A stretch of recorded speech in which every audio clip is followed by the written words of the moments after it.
Alright, boys and girls, welcome to Pistons, Rods, and Dad Bods. So today's project, what we're going to be doing is we're going to show you how to clearance a Volkswagen engine case for a stroker crank. This is a pretty simple process that most people are afraid of. For some reason, they think that this is going to be massive surgery.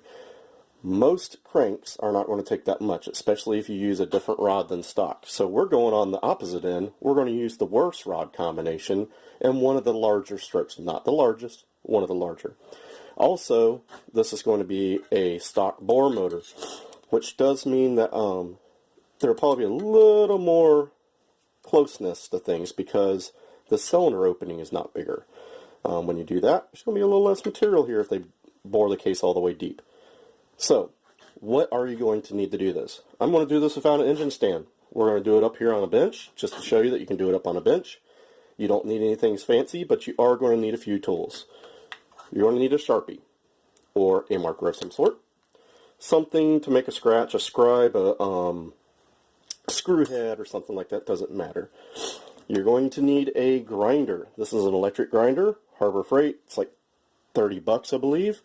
And also, if you do buy this, very important, you must buy the variable speed.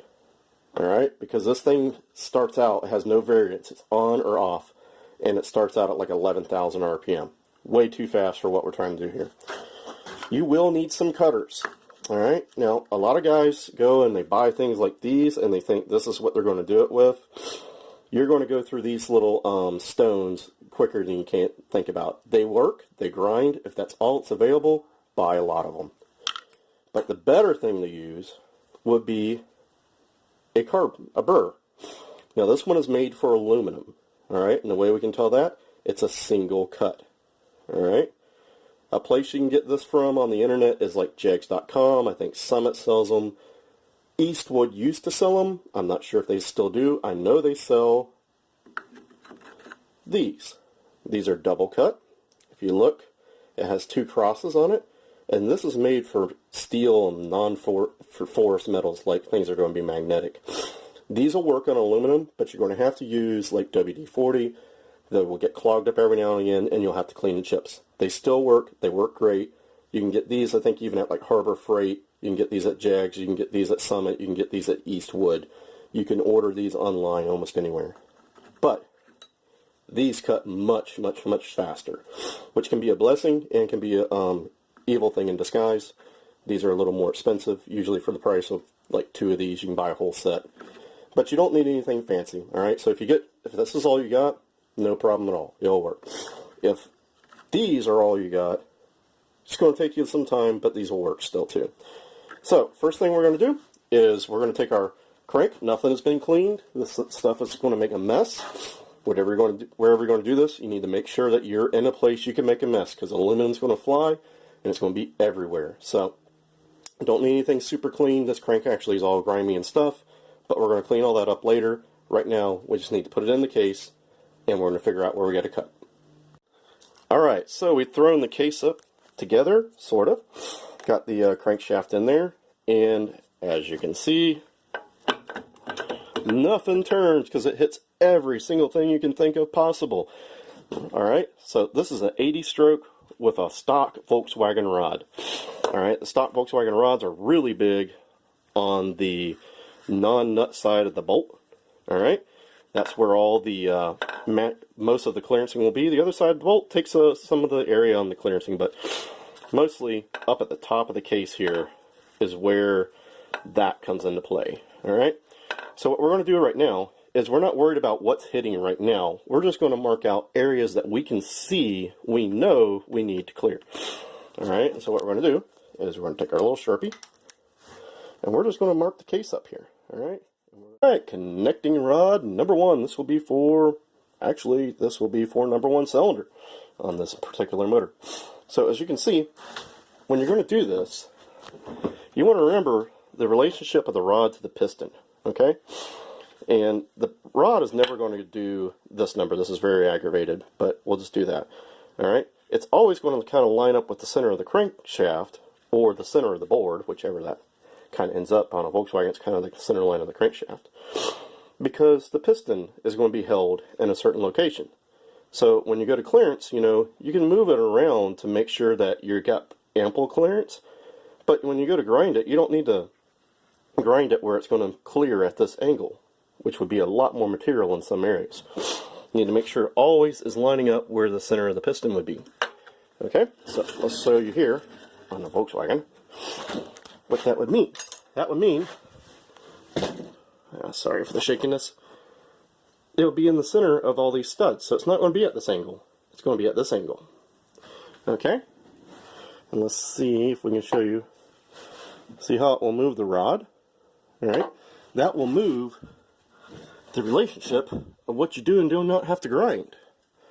Alright? So right there is at the top of the cylinder.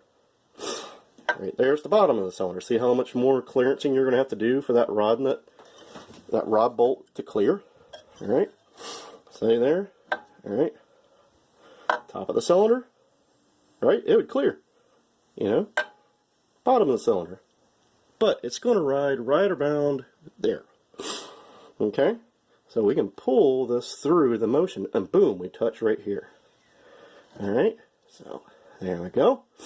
Now what we can do is, now that we're kind of in the center of the bore there, we can come over here and look and say, hey, sorry for the lighting, mosquitoes are out in force today. We can come out here and scribe an area that we need to cut. And I'm not doing a greatest scribe because I'm doing all this one-handed and be attacked by Jurassic mosquitoes all of a sudden in my shed for some reason. But now you can see where we need to grind. And we're going to do that for all the 4 rods on the top. And then the next place that we'll hit will be the base of the cylinders. So let's get these all marked and we'll show you what we're going to do about the base of the cylinders. Alright, we have light. Okay, so see the big end of the cap?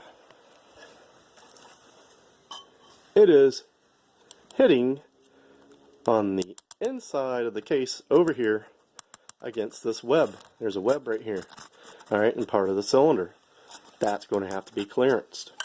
Alright, so let's go look over here. And let's look at our big honky rod nut here. Alright, see that? It's hitting right up at the top there. So, right up in this area, right here, we're going to have to make a horseshoe shape in the base of that cylinder opening. Alright, and we're going to have to do the same on the bottom. So, that rod over here is going to come around and do the same thing. It's going to come, that back side of the big end is going to scrape along this cylinder wall right here. Now this is not really the cylinder wall, this is the spigot, the opening for the cylinder set to slide in. Alright, and even though you're going to cut and clearance that down, if you notice, see right there, in that area, I'm making a mark, that's as deep as the cylinder really goes.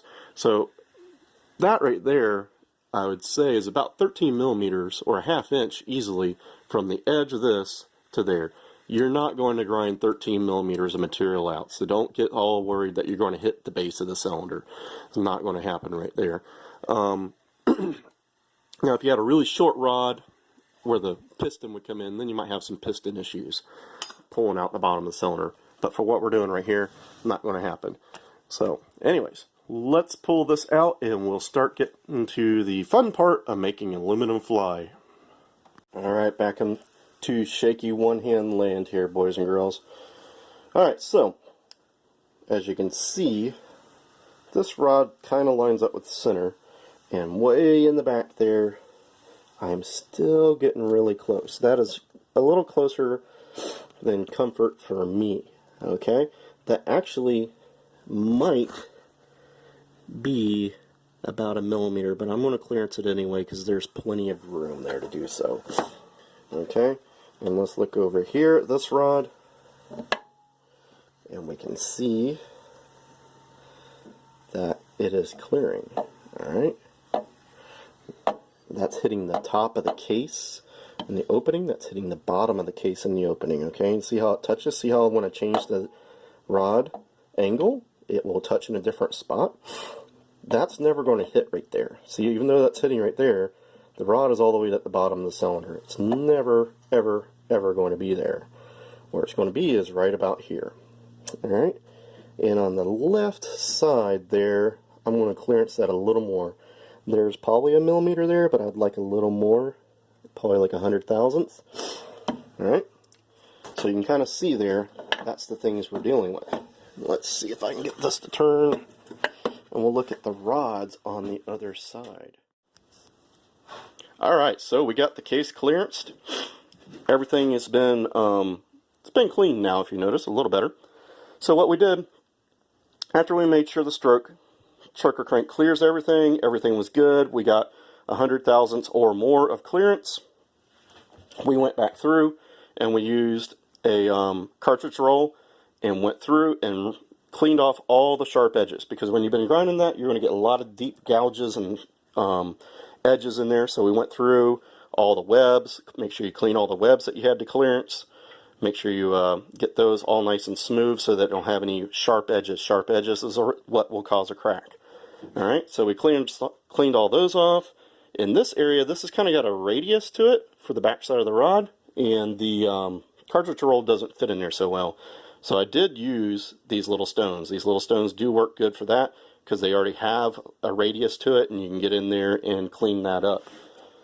So the next thing you'll probably need to do is, depending on what you're doing, if you're going to reuse a camshaft you already have in lifters, and it is not stroker clearance, you are going to have to clearance the camshaft depending on how big a stroke and what rod combination. If you got a little 74 stroke with a Chevy Churnal rod or something like that in H-beams, probably not going to have to touch it. If you're doing like we're doing here and you're using an 80 stroke and Volkswagen rods, you're going to have to clearance the camshaft. Alright, there's another gentleman out there that has videos of that, and I won't go into that because you can just buy it done. Alright, this is a aftermarket cam right here. This does not have the clearancing on it, but what they do is they clearance it in this area right here, and right here. And they usually are just casted flat. Some of them machine them. You could put this in a lay and machine it. You could take a die grinder or an angle grinder and grind it. But you need to do, when you're doing that, is make sure that you have the timing marks lined up on the cam gear, just like you'd be putting this motor together. Alright?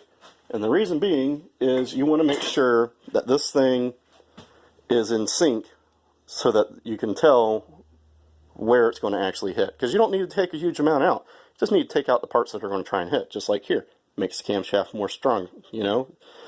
So, if you're buying a new cam, just buy it clearanced. If you have to clearance your old cam, I'll try and put a link to that gentleman's video, and he shows you how to do it. The camshaft is not too hard to clearance. It is steel, so the regular cutters work on that. Alright, don't use your aluminum cutter on there. Your single fluted cutters will get messed up if you try and grind steel with it. Okay, so don't use these on the camshaft. You can use the stones on the camshaft, you can use the angle grinder on the camshaft, whatever is available to you. You can take it to a machine shop and they could put it in lay and turn it down. It all depends on what your rod combination is. I'd say probably a 76 stroke with like compact rods is not going to give you a problem, but a 82 with Volkswagen rods definitely will. Alright, so anyways, boys and girls, we got the case clearanced, we got it cleaned out. This is the other side. It is not final clean. It is going to get cleaner than that, and we're going to probably take the crank apart next and clean all that, and then we'll come back and clean this finally. We'll put the crank together, put the bearings in it, and then we're going to put the cylinders in it to make sure that everything still clears with a piston actually being held in the center properly.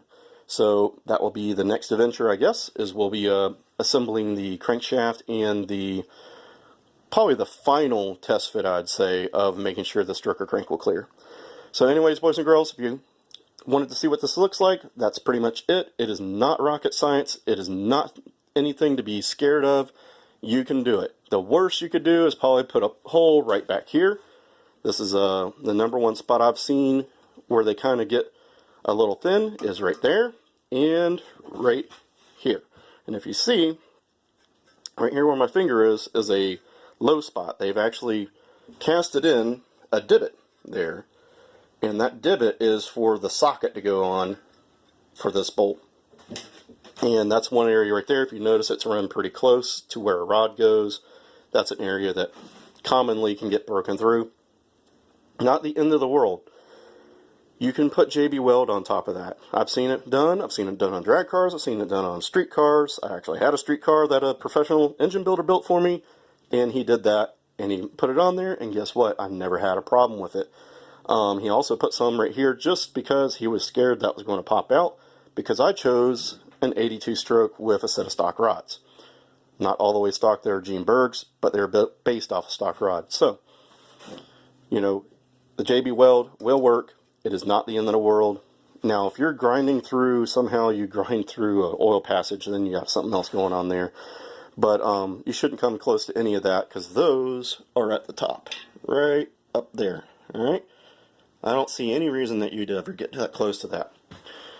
So, hopefully this has enlightened some people and answered some questions if they had any. And I encourage you to get out there and try it. Try it on, if you're going to build one and you want to build it yourself, or if you live in the middle of nowhere and you can't have a machine shop do it, go out there and try it. Get an old case, get out there and try it on that. Put your crank in that, see if it clears. If it does, go do it on your good case. If you're buying brand new parts, just buy this done. It's not worth trying to do yourself. Just buy the case clearance for a striker crank. It's only a few dollars more and it makes sense. So anyways, boys and girls, that's it for Piston Rods and Dad Bods. We're going to go and take a little break now. We're going to get some other stuff done, and we'll be back probably putting a crankshaft together and checking our final fitment on this series of engine builds here. We'll probably do a little bit of head porting on this motor. We're not all the way sure, but we'll make a video of that. And just stay tuned. Don't forget to hit the like button. Don't forget to subscribe and share with your friends. If you got any friends that are trying to think about doing something like this, send them the video, help them out. Anyways, boys and girls, I'll see you guys later, and let's get back out there and work on our cars.